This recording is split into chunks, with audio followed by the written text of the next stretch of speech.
शिव महापुराण के प्रथम खंड का 14वां अध्याय वैकुंठ आदि लोकों का वर्णन। तो नारद जी ने हंसकर कहा, हे पिता, अब आप अपने विष्णु जी के एवं शिव जी के लोकों का वर्णन कीजिए। यह सुनकर ब्रह्मा जी भगवान सदाशिव का ध्यान धरकर बोले, हे पुत्र, मेरे लोक का नाम सत्यलोक है।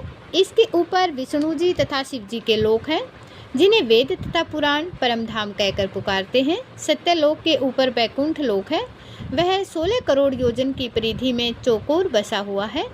उसमें रत्नों से भरे हुए स्वर्ण मंदिर, बाग, उपवन तथा कुएं आदि सर्वत्र सुशोभित है। इसको स्वर्ग भी कहा जाता है। हे नारद, अब मैं तुमसे उस लोक का वर्णन करता हूँ जो स्वर्ग से ऊपर है और जिसे स्वामी कार्तिकेय लोक कहते हैं। वह लोक 64 योजन की परिधि में चौकोर बसा हुआ है। उस लोक के सभी घर रत्नों से भरे हुए हैं। उस लोक के स्वामी कार्तिकेय हैं, जिन्होंने तारकासुर का वध कर देवताओं को आनंद प्रदान किया था। वे भगवान सदाशिव के पुत्र होकर उन्हीं के पद पर विराजमान हैं। हे नारद, उस लोक के ऊपर शक्ति लोक है। वहाँ संपूर्ण सृष्टि की माता जगदम्बा आदि शक्ति निवास करती है। वहाँ इंद्र आदि देवता जन्म माता की सेवा करते हुए उनके चरणों का ध्यान धरते रहते हैं।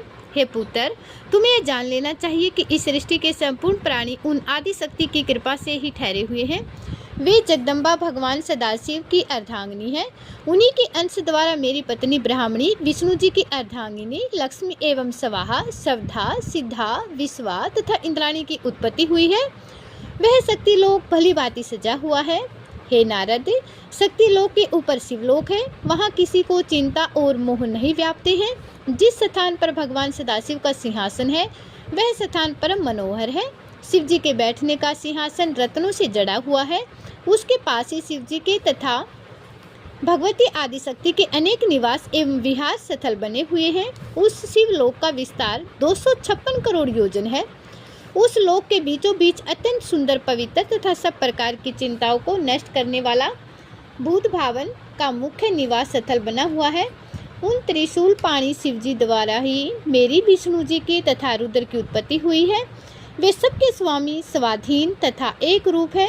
उसी शिवलोक में शिव जी की श्रेष्ठ गौशाला बनी हुई है, जिसे गोलोक कहकर पुकारा जाता है। उसके स्वामी श्री कृष्ण जी तथा श्री राधिका जी हैं।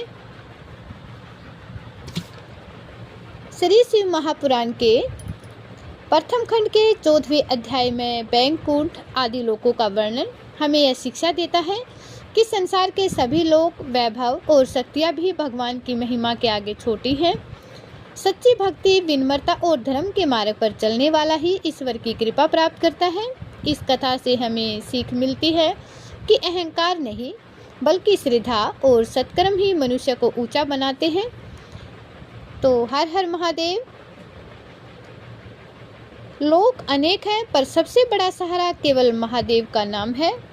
ओम नमः शिवाय। हर हर महादेव।